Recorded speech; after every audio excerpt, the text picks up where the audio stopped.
Бүгінгі видеом 9 сынып оқушысына жауап ретінде болады. Ол маған былай деп жазады: апай 9 майға слайд жасау керек еді, соған идея айтыңызшы дейді. Мен одаған айтамын, сен ChatGPT-ден неге сұрамайсың деп. Ол айтады: мен апай ChatGPT-ден сұрадым, бірақ ол маған былай деп жазып берді дейді. Мен ChatGPT-ден ол қыздың сұраған қандай не сұрағанын видеома қоямын. Ол жерде ChatGPT-ге былай деп сұрапты: 9 майға слайд жасашы, 11 бет деп жазыпты. Егер осылай деп жазатын болса, ChatGPT бізге мынандай қылып жауап береді. Міне мынау видеоға оның да ChatGPT-дің жауабын да қоямын.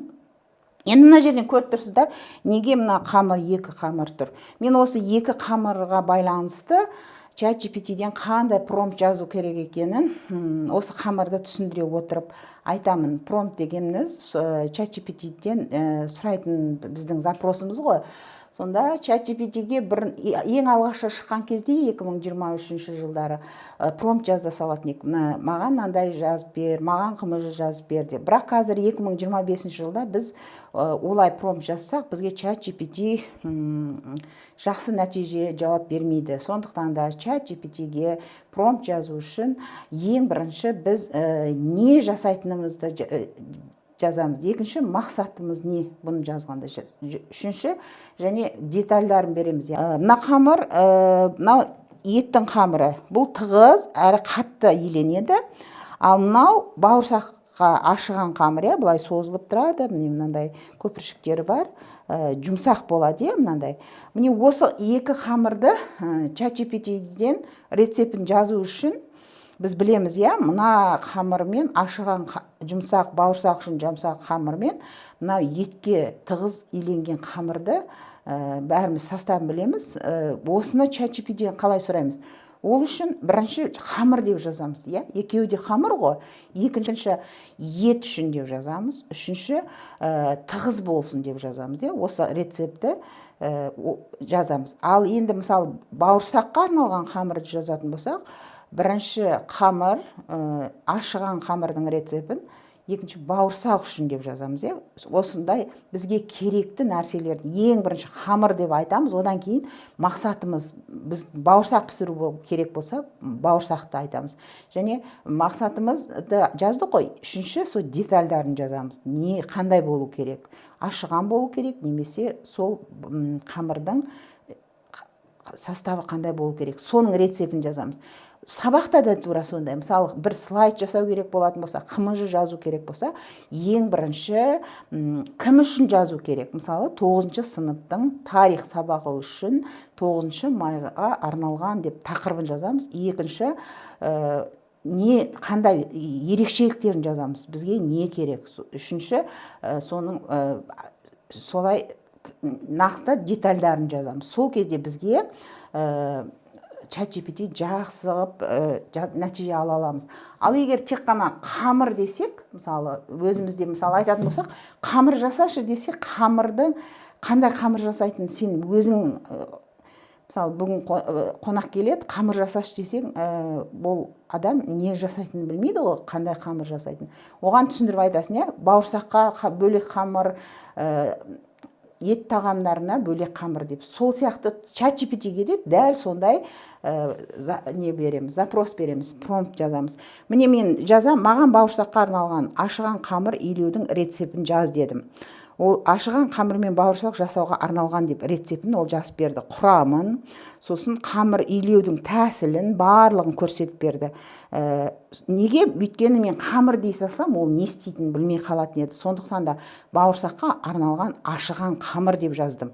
Көрдіңіздер ме? Сол үшін ол жақсылап рецептіне дейін берді, жазды, міне. Сосын қатты қамырдың классикалық рецепті етке арналған деп жазды. Сөйтеді дағы, міне осының барлығын қоям мен видеоға, қалай жасайтын барлығын етіп берді. Енді слайд жасауға келетін болсақ, бізде көбінесе маған жаңа оқушы жазған ғой, 11 беттік слайд жасап берші дейді. Олай жазсаңыз, ол түсінбейді. Негізі барлығы рет бойынша жасалу керек. Рет бойынша сұраймыз, бөлшек-бөлшекпен сұраймыз. Сол кезде жақсы нәтиже аламыз. Слайдқа арналған қамыр илеу қадамдары деп жазып берді. Міне бірінші слайд, екінші слайд, 3 слайд деп осының барлығын жасап бердім. Маған 6 слайд осының бәрін қоямын ғой қазір видеоға. Енді осы 8 слайд болды міне қамыр жасаудың рецептін. Енді бұны қалай жазамыз? Ол бізге қалай слайд жасауын жасап берді. Енді соны аламыз да, мысалы бірінші слайдты былай копировать етеміз. Дәл соны Canva-ны ашамыз. Canva-ны ашқан кезде Canva-да ii деген бар. Сол жер бұл тегін, Canva-да бәрі. Сол жерге, мына жерге өздерінің идеяларын жаз деген жер бар ғой, мына жер. Сол жерге Canva-ға жаңағы копировать еткенді қоямыз. Сол кезде бізге міне мынандай қылып бірнеше секундта жасап береді. Жаңа жасап алған әрбір слайдымызды осылай Canva-ға қоямыз. Идея деген жерге, бұл да жасанды интеллекттің Canva-ның осы бөліміне қоямыз. Сөйтіп жеке-жеке шығарып аламыз да, әрқайсысын скачать етіп, содан кейін сізде міне 8 не болды ғой? 8 міне сурет болды. Осы суреттерді міне маған мынандай сурет жасап берді. Ал жаңағы Canva-дан жасаған слайдты барлығы мен оны жеке-жеке қоямын. Енді осылай Canva презентация үшін промпт деп жазып береді. Соны әрқайсысын бір-бірден слайд жасап Canva-дан скачать етіп алдық та, 8 қолымызда сурет болды, қамыр жасаудың рецепті. Соны тізіп өзіміз PowerPoint-қа қойып жасап алсақ болады. Ал бірақ қазір көпшілігі маған осылай айтқандар былай деп ойлап жатыр, маған слайд жасап берші қамыр илеудің дейді. Мен қамырды мысалға келтірдім ғой, бірақ мысалы 9-шы жаңағы оқушы жазады, 9-шы майға слайд жасап берші дейді. Ол жерде ешқандай алгоритм жоқ, жүйе жоқ. Ол жүйе болмаған жерді ChatGPT-де саған жасап бере алмайды. Сондықтан да міне осылай жүйемен жазсаңыздар, бірінші не керек екенін жазамыз, екінші қандай мақсатта керек, және үшінші сол детальдарын жазамыз. Қандай мысалы ашыған қамыр ма, етке қамыр ма, немесе деп осылай жазсақ, бізге нақты жақсы нәтиже аламыз. Бұны осы қамырды жасап реті бойынша жаңағы ChatGPT-ге жасаттық қой. Енді осы рет бойынша өздеріңіздің тақырыптарыңызды жасап алуыңызға болады. Міне бірнеше секундтың өзінде 8 слайд шықты міне мынандай. Өте әдемі суреттер, осыны ары қарай қолдана бересіздер.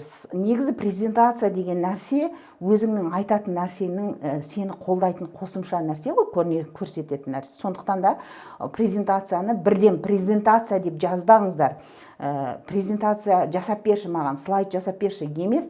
Ол слайд не үшін керек? Тақырыбын осылай жүйесімен жасасаңыздар, сіздерге күшті презентация жасап береді. Қолданыңыздар, сақтап қойыңыздар. Қазір енді бәріміз каникулға шығып жатырмыз. Презентация, сабақ, жаңағы ChatGPT ешкімге онша керек болмай жатыр ғой. Бірақ әлгі күз керекті жаз жаса деген қазақта мақал бар. Кішкене өзгертілген түрі, оригинал мақалдың. Сондықтан да күзде керек болады, сақтап қойыңыздар видеоны. Ес-сөз Instagram парақшасына, YouTube каналына жазылып қойыңыздар. Осындай видеолар жариялап тұрамын.